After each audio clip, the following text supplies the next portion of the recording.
একসময় যানজট মুক্ত নগরী সিরাজগঞ্জ এখন যানজটের নগরীতে পরিণত হয়েছে। ঘন্টার পর ঘন্টা যানজটে পড়ে ভোগান্তি বেড়েছে বলে অভিযোগ যাত্রী স্থানীয়দের। তবে যানজট নিরসনে দ্রুত কার্যকর পদক্ষেপ নেওয়ার আশ্বাস দিয়েছে জেলা প্রশাসক।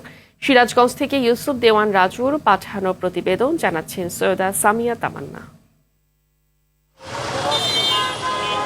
যানজট যেন নিত্যসঙ্গী হয়ে উঠেছে সিরাজগঞ্জ শহরবাসীর কাছে। নানা সমস্যার সঙ্গে সম্প্রতি যোগ হয়েছে শহরের সড়কে সড়কে চরম যানজট সমস্যা। 2.5 থেকে 3 মাস ধরে শহরের প্রবেশপথ, বাজার স্টেশন, রেলগেট, কাঠের পোল, চৌরাস্তা, বড় বাজার, মুজিব সড়কের যানজটে নাকাল পৌরবাসী।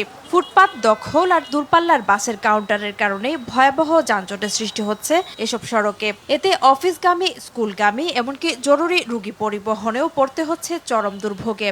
10টা পয়েন্টে কিন্তু এই যানজটে জনগণ কিন্তু শহরবাসী কিন্তু অতিষ্ঠ হয়ে যায়। ঘন্টার পর ঘন্টা সময় কেটে যায়। শহরের মাঝখান দিয়ে হাঁটার জায়গা পর্যন্ত নেই। অপরিকল্পিতভাবে যে রিক্সা, মোটরসাইকেল রাস্তায় দাঁড়িয়ে থাকা এবং এই ফুটপাত দখল করে ব্যবসা করা, এটাকে দায়ী মনে করি। তবে যানজট সৃষ্টির পেছনে চালকদের নিয়মনীতি না মানা আর মিল কারখানা বন্ধ হওয়ায় কর্মসংস্থান হারিয়ে বেকাররা শহরমুখী হয়ে ইজি বাইক ও রিক্সা ভ্যান চালানো পেশায় আসাকেই দায়ী করছেন এই ব্যবসায়ী প্রতিনিধি। যে শ্রমিকরা বেকার, এই শ্রমিকরা এখন ব্যাটারি চালিত রিক্সা চালাচ্ছে।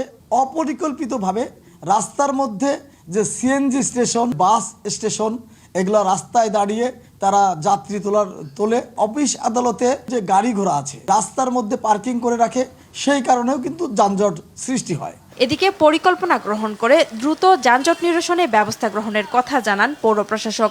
এখানে আরটিসি সভা করে আমাদের শহরে যে বাসগুলো দাঁড়ায় সেগুলো নির্দেশিত যে বাস স্ট্যান্ড আছে ওখানে দাঁড়ালে আমাদের এই মূল শহরের যে রাস্তাটা সেটি অনেক বেশি সচলভাবে গতিশীল হবে বলে আমরা বিশ্বাস করি। যানজটের এই ভোগান্তি থেকে শহরবাসীকে রক্ষার দাবি ভুক্তভোগীদের। সৈয়দা সামিয়া তামান্না, RTV।